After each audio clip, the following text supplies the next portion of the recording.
नमस्ते बच्चों, हम पढ़ रहे थे हिंदी व्याकरण में पद परिचय। अभी तक हमने पढ़ा पद किसे कहते हैं। वाक्य में प्रयुक्त प्रत्येक शब्द पद कहलाता है। जैसे पुस्तक, यहाँ पुस्तक एक शब्द है।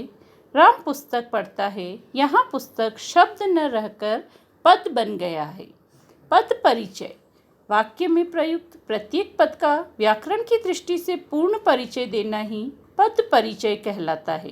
अर्थात पद का भेद, लिंग, वचन, कारक तथा अन्य पदों से संबंध बताना ही पद परिचय कहलाता है। पद दो प्रकार के होते हैं, विकारी और अविकारी। विकारी पद चार हैं, संज्ञा, सर्वनाम, विशेषण और क्रिया। अविकारी पद निम्न हैं, क्रिया विशेषण, संबंध बोधक, समुच्चय बोधक, विस्मयादि बोधक, निपात। अब हम पढ़ेंगे संज्ञा का पद परिचय। संज्ञा का पद परिचय करते समय निम्न बातों का उल्लेख करना चाहिए। हमें बताना होगा संज्ञा का कौन सा भेद है। व्यक्तिवाचक संज्ञा, जातिवाचक संज्ञा या भाववाचक संज्ञा। दूसरा, पद का लिंग बताना होगा कि वह पुल्लिंग है या स्त्रीलिंग। तीसरा, वचन बताना होगा कि वह एक वचन है या बहुवचन। चौथा, पद का कारक, कर्ता कारक से संबोधन कारक तक 8 भेद होते हैं, कौन सा कारक है पद में। और पांचवा, क्रिया के साथ उसका क्या संबंध है। अब हम निम्न उदाहरण के द्वारा इसे समझेंगे। अमन बाग में आम खा रहा है। इस वाक्य में अमन, बाग, आम संज्ञा शब्द हैं। हम इनका परिचय करेंगे। अमन का पद परिचय इस प्रकार है। अमन व्यक्तिवाचक संज्ञा है। लिंग पुल्लिंग, वचन एक वचन, कारक कर्ता कारक। क्रिया के साथ इसका संबंध है कि यह खा रहा क्रिया का कर्ता है। बाग का पद परिचय, बाग जातिवाचक संज्ञा के अंतर्गत आता है। इसका लिंग पुल्लिंग, वचन एक वचन और कारक अधिकरण कारक है। आम का पद परिचय, भेद जातिवाचक संज्ञा, लिंग पुल्लिंग, वचन एक वचन, कारक कर्म कारक। अब हम पढ़ेंगे सर्वनाम का पद परिचय। सर्वनाम का पद परिचय करते समय हमें निम्न बातों का उल्लेख करना चाहिए। सर्वनाम का भेद, सर्वनाम का 6 भेद होते हैं। पहला, पुरुषवाचक सर्वनाम।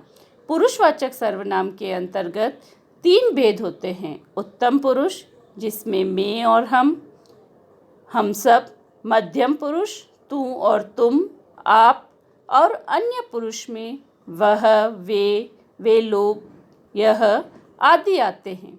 निश्चयवाचक सर्वनाम में यह, ये, यह, वह, वे।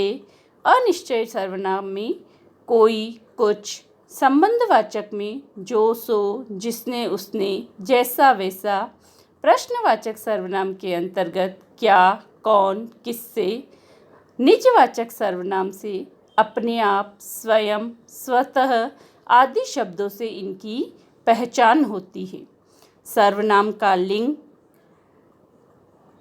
पुल्लिंग है या स्त्रीलिंग है। वचन एक वचन है या बहुवचन। कारक कर्ता कारक से संबोधन कारक तक कौन सा भेद है। और संबंध, पद का क्रिया और अन्य पदों से क्या संबंध है। अब हम निम्न उदाहरण के द्वारा सर्वनाम का पद परिचय करेंगे। हम अपने देश पर मर मिटेंगे। यहाँ पर हम और अपने सर्वनाम हैं। हम इनका पद परिचय करेंगे। हम उत्तम पुरुषवाचक सर्वनाम, बहुवचन, पुल्लिंग और कर्ता कारक है। अपने निजवाचक सर्वनाम, पुल्लिंग, एक वचन, संबंध कारक है और यह देश से संबंध बता रहा है। दूसरा उदाहरण, मैंने उसे एक कविता सुनाई। इस वाक्य में मैंने और उसे सर्वनाम शब्द हैं। मैंने पुरुषवाचक सर्वनाम में उत्तम पुरुष है। पुल्लिंग या स्त्रीलिंग कुछ भी हो सकता है और कर्ता कारक है। उसे पुरुषवाचक सर्वनाम में अन्य पुरुष हैं। एक वचन स्त्रीलिंग या पुल्लिंग कुछ भी हो सकता है और कारक कर्म कारक। इस प्रकार हमने पढ़ा संज्ञा का पद परिचय, सर्वनाम का पद परिचय। आगे हम विशेषण और क्रिया का पद परिचय पढ़ेंगे। आज यहीं तक बच्चों। आप घर पर रहें, स्वस्थ रहें, मस्त रहें। धन्यवाद।